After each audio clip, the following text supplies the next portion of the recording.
Hey everyone, it's the team here at 10 Quick Facts. Is there anything more magical than, well, the sheer amount of that magically appears around Christmas time? I mean, don't get me wrong, I love the carols and the cookies as much as the next person. But seriously, the scale of Christmas shopping these days, it's mind-blowing. And that, my friends, is what we're diving into today. How did Christmas transform from a quiet religious holiday into this global commercial powerhouse? Like, we're talking billions of dollars in sales, millions of seasonal jobs. It's kind of insane when you think about it. So buckle up, because we're going on a sleigh ride through history, economics, and maybe even a little bit of cultural anthropology. You know, just your typical light-hearted holiday fare. Let's rewind way back, like pre-Santa as we know him back. Christmas started as a religious holiday celebrating the birth of Jesus. It was about togetherness, reflection, and, the reason for the season. Gift-giving was a thing, sure, but it wasn't the main event.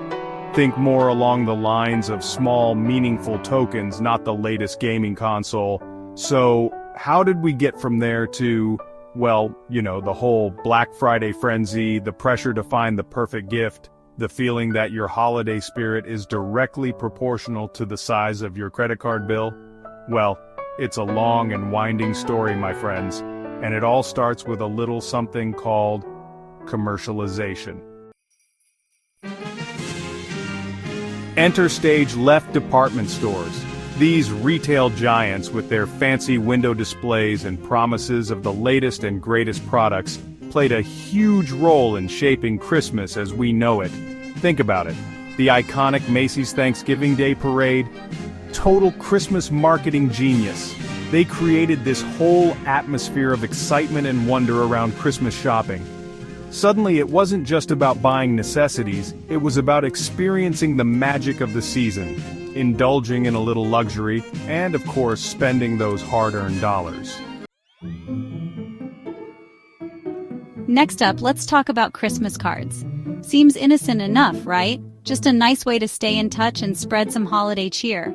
But hold on, even these little guys played a role in the commercialization of Christmas. See, before Christmas cards, people mostly celebrated with their immediate families. But these cards, they helped spread Christmas cheer and the pressure to buy gifts far and wide.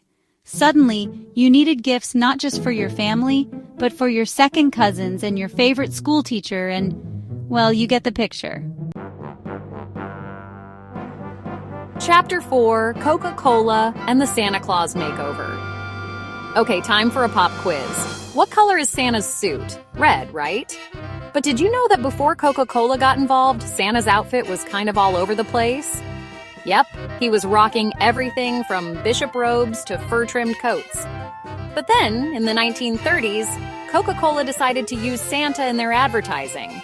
And they wanted a Santa that was jolly, relatable, and, well, let's be honest, marketable.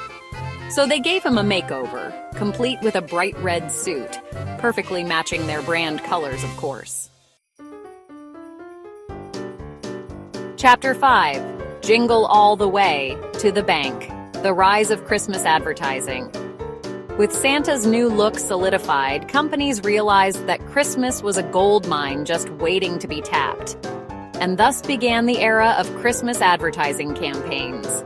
From heartwarming commercials to catchy jingles, brands pulled out all the stops to associate themselves with the holiday spirit and convince you to buy their products. And let's be real, some of these campaigns are actually pretty great. I mean, who doesn't love a good Coca-Cola polar bear commercial? But it's all part of this bigger story, this evolution of Christmas, from a religious holiday to a cultural and commercial phenomenon.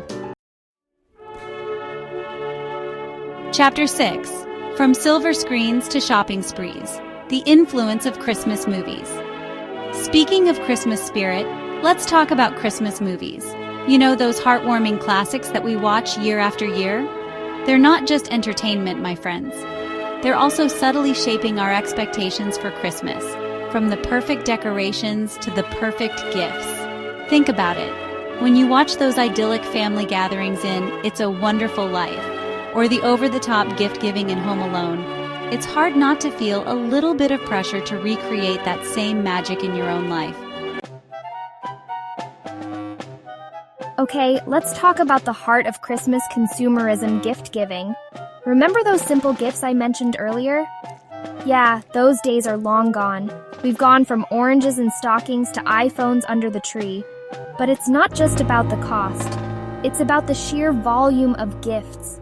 We're buying more stuff than ever before, and it's putting a strain on our wallets, our planet, and maybe even our relationships. For businesses, especially retailers, Christmas isn't just a holiday. It's a make or break season. A good Christmas season can mean record profits, while a bad one can be, well, let's just say it doesn't exactly spread holiday cheer in the boardroom.